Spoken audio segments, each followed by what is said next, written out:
Franchement, le cadran du cash flow est un outil simple mais puissant. Il vous aide à comprendre les différentes façons dont les gens gagnent de l'argent. Il ne s'agit pas de combien d'argent vous gagnez, mais de comment vous le gagnez. Cette connaissance peut vous aider à atteindre la liberté financière. Explorons les 4 cadrans: employé, travailleur indépendant, propriétaire d'entreprise et investisseur. Chaque cadran représente une façon différente de générer des revenus. Comprendre ces différences est crucial pour prendre des décisions éclairées concernant votre avenir financier. En identifiant votre cadran actuel et le cadran que vous souhaitez atteindre, vous pouvez commencer à prendre des mesures pour atteindre vos objectifs financiers. Le quadrant du cash flow ne consiste pas à juger un chemin comme étant meilleur qu'un autre. Il s'agit plutôt de comprendre les avantages et les inconvénients de chacun. Cette compréhension vous permet de faire des choix éclairés concernant votre carrière et votre bien-être financier. N'oubliez pas que la liberté financière est un voyage et le quadrant du cash flow est votre feuille de route pour la naviguer avec succès. Le cadran employé représente les personnes qui travaillent pour quelqu'un d'autre. Ils échangent leur temps et leurs compétences contre un salaire. Il peut s'agir d'un médecin, d'un enseignant ou d'un caissier. Ils ont un sentiment de sécurité avec un revenu régulier. Les employés apprécient la stabilité et les avantages sociaux. Ils préfèrent souvent un environnement de travail structuré avec des attentes claires. Ils trouvent du réconfort à savoir que leur salaire arrivera régulièrement. Cependant, leur revenu est limité par les heures qu'ils travaillent. Ils ont également un contrôle limité sur leur travail et peuvent être confrontés à l'insécurité de l'emploi. Voyez les choses ainsi, vous êtes un maçon qui construit une maison pour quelqu'un d'autre. Vous êtes payé pour chaque brique que vous posez, mais la maison appartient à quelqu'un d'autre. Le cadran travailleur indépendant est destiné à ceux qui préfèrent être leur propre patron. Ce sont des freelances, des consultants ou des propriétaires de petites entreprises. Ils ont plus de contrôle sur leur temps et leur travail.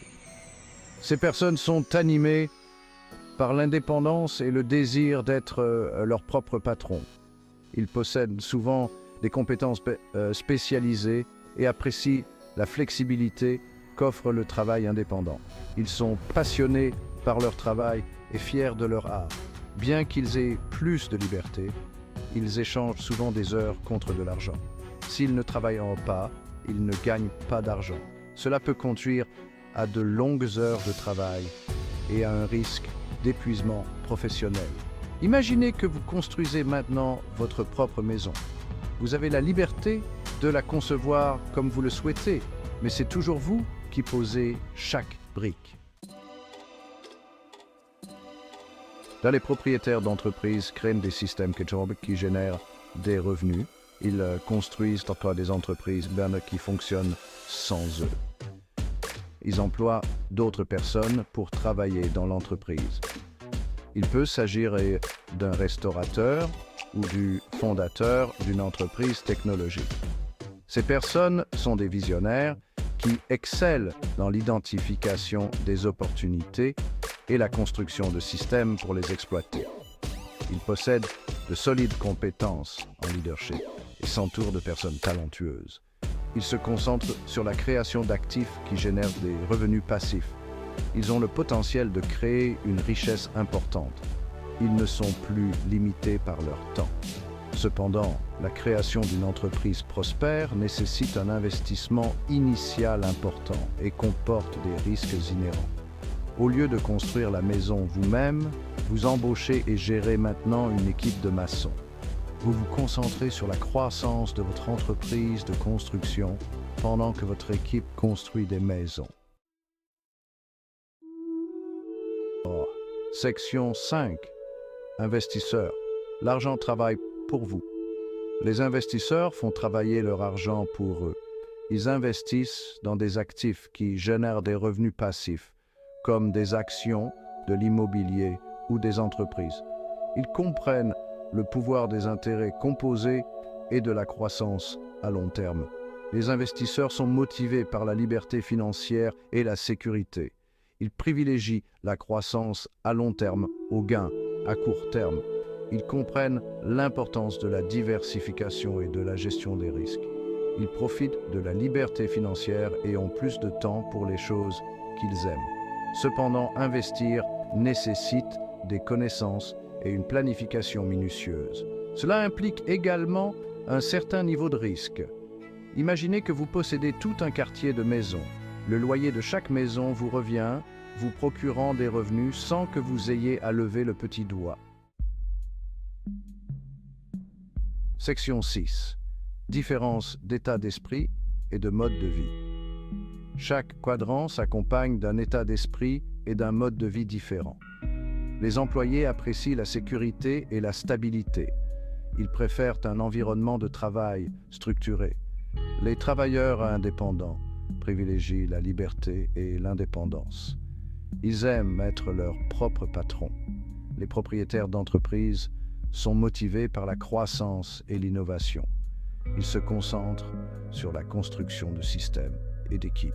Les investisseurs apprécient la liberté financière et la sécurité. Ils privilégient la croissance à long terme et les revenus passifs. Comprendre ces différences peut vous aider à identifier vos propres valeurs et aspirations. Cela peut vous guider vers un quadrant qui correspond à vos objectifs personnels et financiers. Section 7. Avantages et inconvénients de chaque cadran.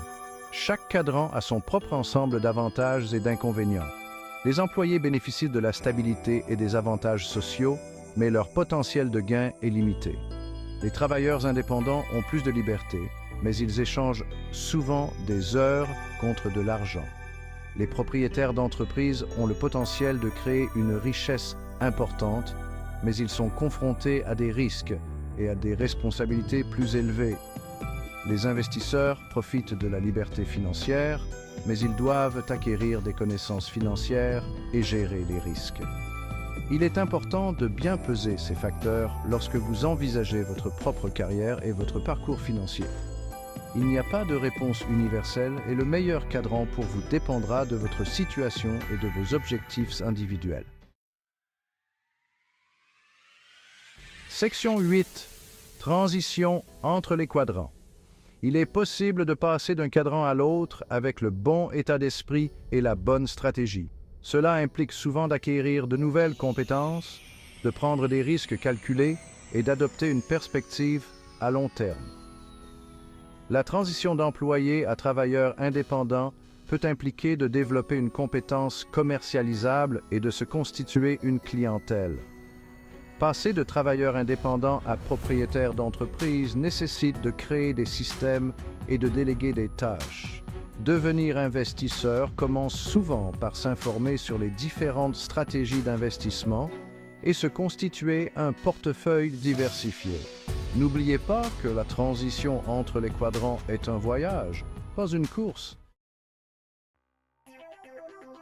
Section 9. Exemples et applications pratiques. Voyons quelques exemples concrets.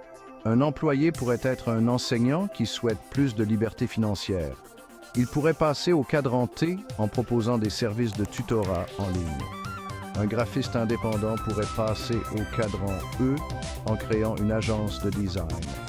Il pourrait embaucher d'autres graphistes et se constituer une clientèle. Un employé ayant des économies pourrait commencer à investir en bourse ou dans l'immobilier, se dirigeant ainsi vers le cadran I. Ces exemples illustrent l'application pratique du cadran du cash flow dans des scénarios réels. Section 10. Atteindre la liberté financière. Point clé à retenir. Le cadran du cash flow est un outil puissant pour comprendre les différentes voies vers la liberté financière. Il ne s'agit pas de savoir quel cadran est le meilleur, mais lequel correspond à vos valeurs et à vos objectifs. N'oubliez pas d'identifier votre quadrant actuel et le quadrant que vous souhaitez atteindre. Concentrez-vous sur l'acquisition des compétences et des connaissances nécessaires pour réussir votre transition. Adoptez une perspective à long terme et soyez prêt à vous adapter à l'évolution des circonstances. En comprenant le quadrant du cash flow et en appliquant ces principes, vous pouvez prendre le contrôle de votre avenir financier et vous efforcer de réaliser vos rêves financiers.